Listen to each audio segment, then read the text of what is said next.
Now we have the data, we have collected the data. What to do next? We have to organize. So ఇది organise చేయడానికి మీకు maths బుక్లో కూడా ఈ Tally marks గురించి చర్చించడం జరిగింది.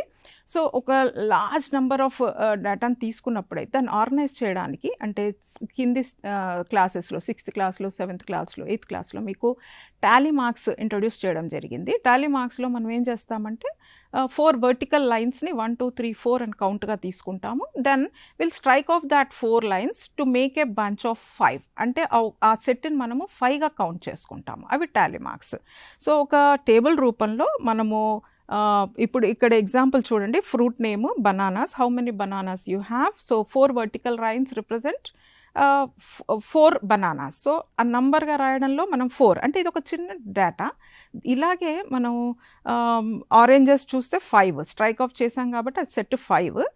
కస్టర్డ్ యాపిల్ చూడండి, అక్కడ మీకు 2 బంచ్ ఆఫ్ కనబడుతున్నాయి, అంటే 5 + 5 10 అని మనం ఫ్రీక్వెన్సీని నంబర్ రూపంగా రాసుకుంటాం. So structuring data, the frequency distribution table. అయితే చిన్న డేటా అయితే మనము అన్గ్రూప్ డేటాగా తీసుకోవచ్చు. అంటే ఇక్కడున్న ఎగ్జాంపుల్ చూడండి, మనము స్క్రీన్ మీద చూడండి, మీకు marks number of students, 10 marks వచ్చిన స్టూడెంట్స్ ఆ క్లాస్లో ఎంతమంది ఉన్నారు? 2 ఉన్నారు. సో 10 2. అదే 15 మార్క్స్ 4, 20 మార్క్స్ 6, అలా స్టూడెంట్స్ని కౌంట్ చేసి ఆ మార్క్ని నెంబర్ ఆఫ్ స్టూడెంట్స్ని తీసుకుంటున్నాం. దీన్ని అన్గ్రూప్ డేటాగా మనం డిఫైన్ చేస్తాం. అది సపోజ్ ఇప్పుడు మనకి 12 మార్క్స్ వచ్చిన వాళ్ళు ఉన్నారు, 12.5 వచ్చిన వాళ్ళు ఉన్నారు అనుకుందాం. మరి దాన్ని ఎలా చేయాలి? గ్రూప్ డేటా కిందికి కన్వర్ట్ చేస్తాం. ఎలాగా?